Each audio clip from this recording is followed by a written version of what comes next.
Takže dámy a páni, chcel som vám ukázať výhľad na Levoču, no ale počasie je hmla strašná. Práve sa nachádzame na odpočívadle Levoča, respektíve benzínová pumpa. A hore na svahu by malo byť pekne, krásne, nejako takto. No a je tu momentálne nejaký, neviem, 1 stupeň, takže ozvem sa, keď budeme na svahu. Dámy a páni, pomaličky sa blížime do Lovnice a je -6, tak toto je fakt. Takže dámy a páni, necelých 20 km od Tatranskej Lovnice už vidno pekne krásne Tatry. Takže počasie zatiaľ vyzerá pekne, malo by byť nejakých 7 stupňov a už sa znižuje aj -4 už je teda dokonca, takže nejako tak toto vyzerá. Takže dámy a páni, ideme na druhú jazdu momentálne. Ideme skúsiť do Sklanatého plesa, no na to, že je 8:30 či tak, 8:40, okolo 9 hodín, tak je dosť už zľadovateľé, aj dosť zlý sneh je celkovo. No a uvidíme, že ako sa nám to podarí. Tam presne hore ideme.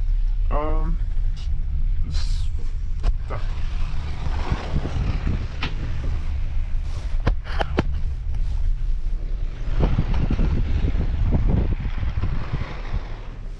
Ozvem sa na Skalnatom plese. Práve sa nachádzame na Skalnatom plese, no a takto vyzerá pohľad, toto je hmlata. No a keď som videl, že čo nás čaká, tak ľutujem tohto rozhodnutia.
Dámy a páni, takže teraz zakončujeme asi toto videjko takou smutnejšou správou pre mnohých z vás a aj pre mňa samozrejme.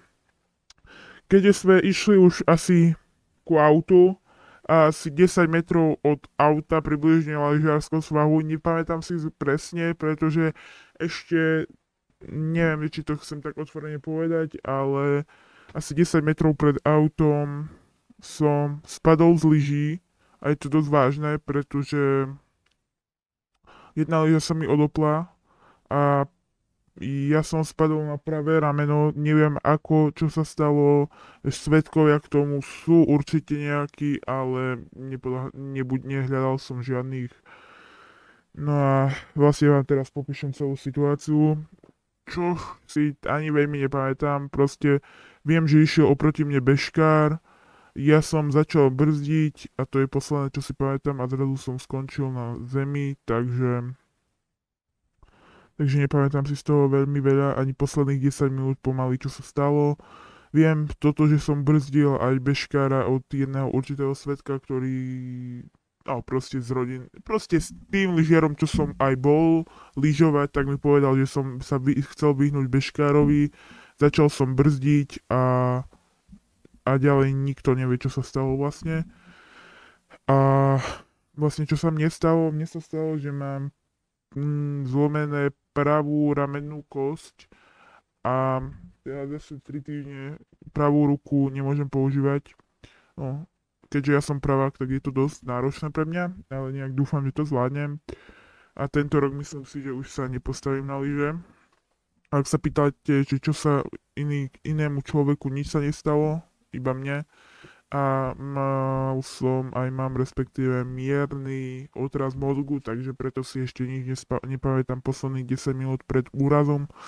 Ani neviem, že z akom svahu som išiel a z akej lanovky som vystupoval. Vlastne vám tu teraz ukážem mapu, že kde som približne spadol, lebo ja toto miesto približne neviem, ale naozaj už krátko od parkoviska už som sa tešil, že pôjdem domov po 6 hodinách, čo som bol na svahu, ale také nepríjemné zranenie sa stalo. No a ak by ste chceli podrobnejší videá, tak tu máte z nemocnice. Bol som tam asi hodinku a 47 minút, takže išlo to celkom rýchlo. No a potom sa to na 10 minút zastavilo, no ale išlo to celkom rýchlo. Teraz, ak sa pýtate, nemám to sádre, pretože sádru sa nedáva. Mám takú ortézu, ktorú teraz budem musieť mať 3 až 4 týždne, takže uvidíme. Samozrejme, ja mám niektoré videá pretočené, takže teraz ešte jedno pretočené videjko mám a neviem, ako to bude ďalej, takže ak by nevychádzali videá, tak viete, čím to bude. No a to je z takto lyžiarskeho videa všetko. Ja sa definujem ako nie profesionál, ale už nechcem povedať profesionálne lyžovať, ale viem proste veľmi dobre lyžovať a dokonca 2-krát som zlyžoval zo skalnatého plesa a ja spadnem na rovinke, ale nikto nevie, že ako sa to stalo, pretože aj ten člen, ktorý so mnou sa bol lyžovať, tak nevidel to, už ma videl, ako som bol na zemi.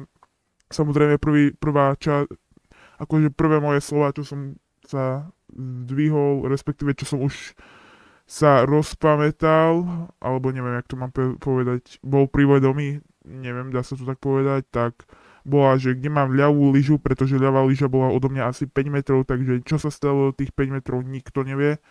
Možno ľudia, čo boli na lanovke, možno niečo zbadali, nevie, takže to je z dnešného takého smutnejšieho videa všetko. No a ak sa vám videjko páčilo, budem rád, keď tu zanecháte odber a majte sa krásne. Zatiaľ.